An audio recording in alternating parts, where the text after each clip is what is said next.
Hello, this is Kadzo with Kadzoweforafrica, and welcome to another edition of What Can I Do with a Major in series. And today we'll focus on classics. According to the University of Florida, classical studies is interdisciplinary in nature with specializations in ancient language, classical civilization, and it offers students instruction in the history, literature, and culture of the ancient Greeks and Romans. Most of these specializations require a proficiency in Latin or ancient Greece. Let's get right into job titles. The first I'll talk about is being a biographer.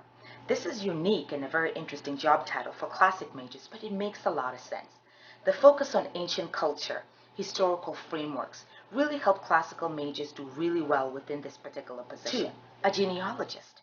Classical majors tend to thrive within this particular job description because, again, the historical frameworks that they learn about the cultural impacts of the world, especially the ancient Greeks and Romans, and so they take this information and infuse it into their background and their work, and this really helps them function very well within this particular job title. 3.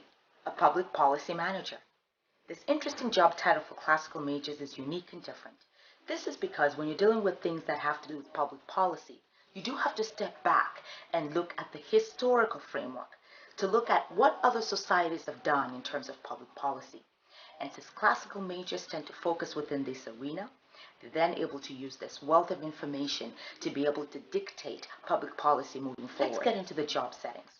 The first I'll talk about is a museum.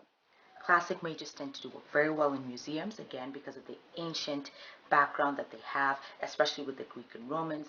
They learn a lot about how to use this historical frameworks into the present day, and being in charge of museums and being able to really assist within that endeavor really tends to use a lot of the attributes that they learned, especially as classic majors. 2. Research organizations.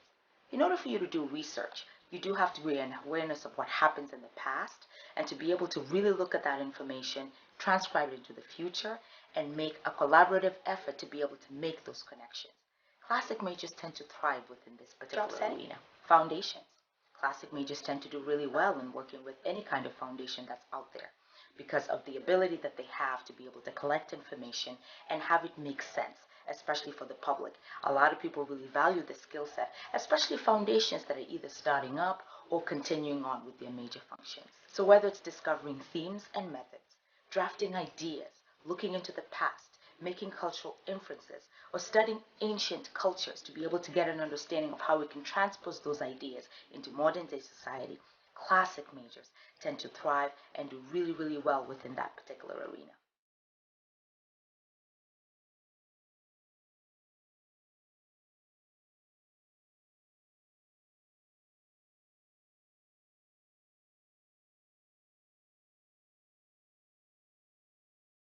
In looking at celebrities and their major, were you not surprised when you saw Ted Turner was actually a classics major?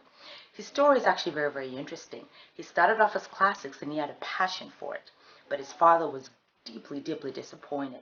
He ended up eventually picking up economics, but he left college to pursue his dreams and he founded CNN. Chuck Geschke, the founder of Adobe Systems. I think a lot of you thought that he was probably a computer science major. But again, when it comes to creating new inventions, a classic look at the past and being able to make those connections and draft new ideas is really a value that classic majors have. So it's no surprise that he was able to use that in his knowledge and foundation of the Adobe system. Last but not least, J.K. Rowling. She was a classics major. And when you look at the Harry Potter movies, do you not see historical frameworks and themes that are brought in together to create storytelling in the best way possible that has us amazed until today? J.K. Rowling really is inspiration to you. So if you're thinking about classics, again, think about all the different things that you're going to learn and how you can use it in every arena of your choice. I really do think that J.K. Rowling shares a great story and testament when it comes to using your major and infusing what you've learned to create something that works really well for you. For a complete list of information, job titles, work settings for classic majors, please take a look at the comment box and click on my blog. I share with you tons and tons of information related to this particular major. And folks, if you support this work, please go ahead and subscribe to my channel. It's free. If you're interested in hearing about what you can do with different majors, go ahead and comment and let me know. and I'll be happy to research and let you know exactly what you can do with those specific majors. My grandfather once said, Majuto Nimjuku, which means that you better follow your dreams because what happens is regrets, they come in later in life. So remember, it's not just about your major, it's how you sell yourself. And until my next major video, thanks for watching everybody, and I'll see you next time. Bye now.